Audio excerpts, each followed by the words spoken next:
Setiap usaha yang dijalankan akan memberikan dampak positif dan negatif bagi berbagai pihak. Bagi masyarakat, investasi ditinjau dari aspek ekonomi, memberikan peluang untuk meningkatkan pendapatan. Sedangkan bagi pemerintah akan memberikan masukan berupa pendapatan bagi pemerintah daerah maupun pemerintah pusat. Dalam aspek ekonomi dan sosial, perlu ditelaah untuk melihat apakah keberadaan suatu proyek atau usaha akan memberikan manfaat ekonomi dan sosial bagi beberapa pihak atau sebaliknya. Dampak ekonomi dan sosial. Dampak ekonomi dari adanya kegiatan usaha atau bisnis meliputi: yang pertama, meningkatkan ekonomi rumah tangga.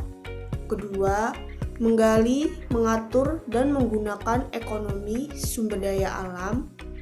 Ketiga, meningkatkan perekonomian pemerintah, baik lokal maupun regional. Keempat, membangun wilayah.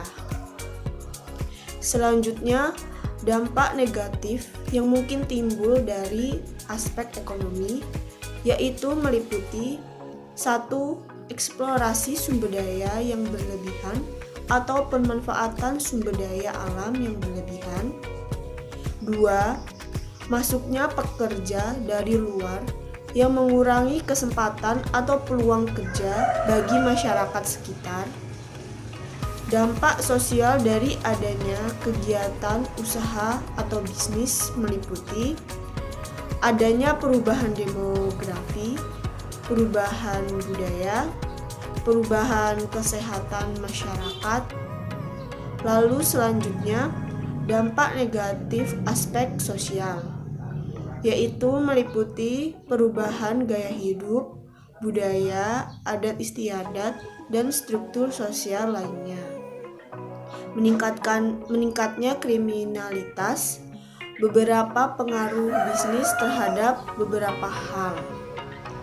Pengaruh bisnis tersebut terhadap peningkatan penghasilan negara, pengaruh bisnis tersebut terhadap devisa yang bisa dihemat dan bisa diperoleh, penambahan kesempatan kerja, pemerataan kesempatan kerja, pengaruh bisnis terhadap industri lain.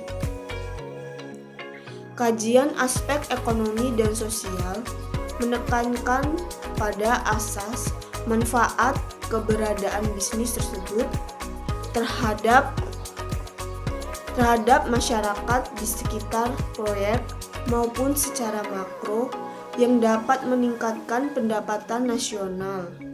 Diharapkan dengan adanya bisnis nanti mampu meningkatkan kondisi perekonomian masyarakat, terutama masyarakat di sekitar lokasi bisnis, dan tidak memberikan dampak yang negatif. Hasil analisis terhadap elemen-elemen tersebut dapat berupa pernyataan apakah rencana bisnis dinyatakan layak atau tidak. Jika dinyatakan layak, maka bisa dilanjutkan, tetapi jika dinyatakan tidak layak, maka dapat dilakukan kajian ulang dengan menyesuaikan atau melakukan perbaikan hingga menjadi layak. Namun demikian, jika tidak mungkin dilakukan perbaikan, maka sebaliknya mencari alternatif usaha lainnya.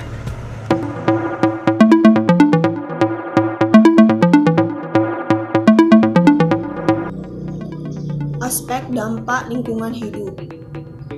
Analisis mengenai dampak lingkungan hidup atau AMDAL adalah suatu proses formal yang dipergunakan untuk memperkirakan dampak terhadap lingkungan oleh rencana kegiatan proyek yang bertujuan memastikan adanya masalah dampak lingkungan yang perlu dianalisis pada pertimbangan bagi pembuatan keputusan.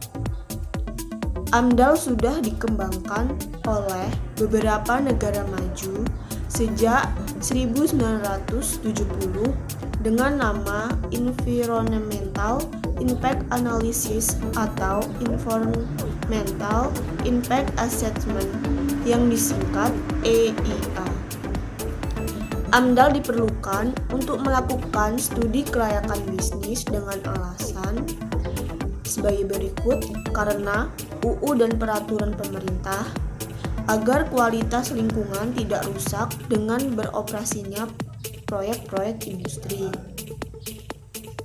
Yang disyaratkan untuk AMDAL yaitu peran AMDAL dalam pengelolaan lingkungan. Aktivitas pengelolaan lingkungan baru dapat dilakukan apabila rencana pengelolaan lingkungan telah disusun berdasarkan perkiraan dampak lingkungan yang akan timbul sebagai akibat dari proyek yang akan dibangun.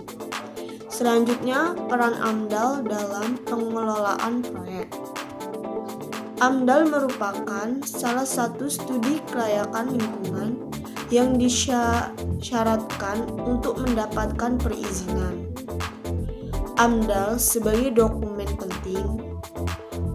Laporan AMDAL merupakan dokumen penting sumber informasi yang detail mengenai keadaan lingkungan pada waktu penelitian proyek dan gambaran keadaan lingkungan di masa setelah proyek dibangun. Adapun fungsi AMDAL adalah sebagai berikut: 1. Bahan perencanaan pembangunan wilayah. 2. Membantu proses dalam pengambilan keputusan terhadap kelayakan lingkungan hidup dari rencana usaha atau kegiatan. Ketiga, memberikan masukan dalam penyusunan rancangan rinci teknis dari rencana usaha atau kegiatan. Keempat, memberi masukan dalam penyusunan rencana pengelolaan dan pemantauan lingkungan hidup. Kelima, memberikan informasi terhadap masyarakat atas dampak yang ditimbulkan dari suatu rencana usaha atau kegiatan. 6. Tahap pertama dari rekomendasi tentang izin usaha. 7. Merupakan scientific dokumen dan legal dokumen. Ke-8. Izin kelayakan lingkungan. Dilihat dari fungsi AMDAL yang sangat menjaga rencana usaha atau kegiatan usaha sehingga tidak merusak lingkungan, maka terlihat begitu besar manfaat AMDAL. Manfaat AMDAL antara lain yaitu sebagai berikut: manfaat AMDAL bagi pemerintah.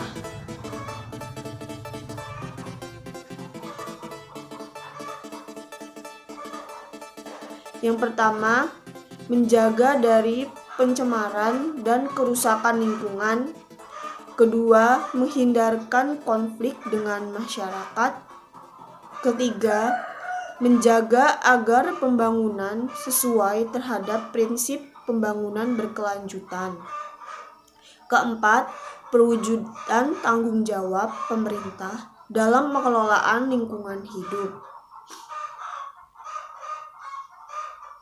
Lalu, manfaat AMDAL bagi pemrakarsa, yaitu yang pertama, menjamin adanya keberlangsungan usaha. Kedua, menjadi referensi untuk peminjaman kredit. Ketiga, interaksi saling menguntungkan dengan masyarakat sekitar untuk bukti ketaatan hukum.